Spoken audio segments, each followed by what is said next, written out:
Vous avez annoncé, vous, hier soir, saisir le Conseil constitutionnel car vous estimez que les ministres démissionnaires qui exercent aussi en tant que députés, c'est un problème démocratique pour vous, un problème institutionnel. Est-ce que c'est un nouveau coup pour déstabiliser le président? Dans cette vidéo, Mathilde Panot nous explique pourquoi Emmanuel Macron ne respecte plus rien. C'est-à-dire qu'il ne respecte plus la démocratie, mais il ne respecte plus également la séparation des pouvoirs. Je vous laisse écouter par vous-même et me donner votre avis à la fin de la vidéo. Ce n'est pas un nouveau coup, c'est une manière de mettre un terme à une situation qui, je crois, est en violation totale de l'article 16 de la Déclaration des droits de l'homme et du citoyen sur la question justement de la séparation des pouvoirs. Pourquoi? Vous avez des députés qui siègent à l'Assemblée nationale, qui sont d'ailleurs les ministres qui ont fait basculer le vote de la présidence de l'Assemblée, mais je mets ça de côté. Mais ce sont des députés qui siègent et qui sont en même temps ministres démissionnaires, mais lorsqu'on regarde ce gouvernement démissionnaire, eh bien ce gouvernement démissionnaire ressemble de plus en plus à un gouvernement de plein exercice. Pourquoi? Depuis le 16 juillet, il y a eu 1300 décrets arrêtés, publiés au journal officiel. Il y a un budget qui est en préparation. Il y a eu dans l'été une annonce de 500 suppressions de postes de contractuels,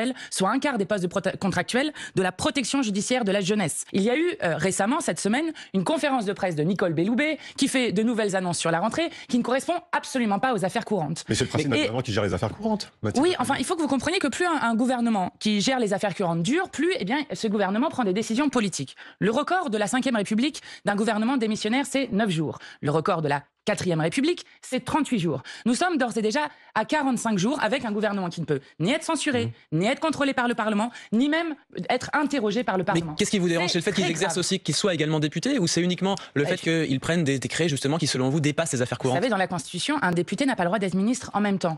Et vous vous retrouvez par exemple avec M. Attal, qui siège en conférence des présidents, qui décide de l'ordre du jour législatif de l'Assemblée, alors qu'il est toujours Premier ministre démissionnaire. Mais la situation est un peu différente lorsque un ministre est démissionnaire. Les constitutionnalistes sont d'ailleurs oui, d'accord, mais plus le temps dure, plus cette situation devient ubuesque. Vous avez un président de commission, la Commission des Affaires étrangères, dont le rôle est de contrôler l'action du gouvernement, qui se retrouve aussi donc à contrôler un gouvernement dont il est lui-même membre comme ministre des Affaires européennes. Donc nous sommes dans une situation de violation totale de la séparation des pouvoirs, dont on sait depuis 3 siècles au moins, et Montesquieu, que le pouvoir arrête le pouvoir.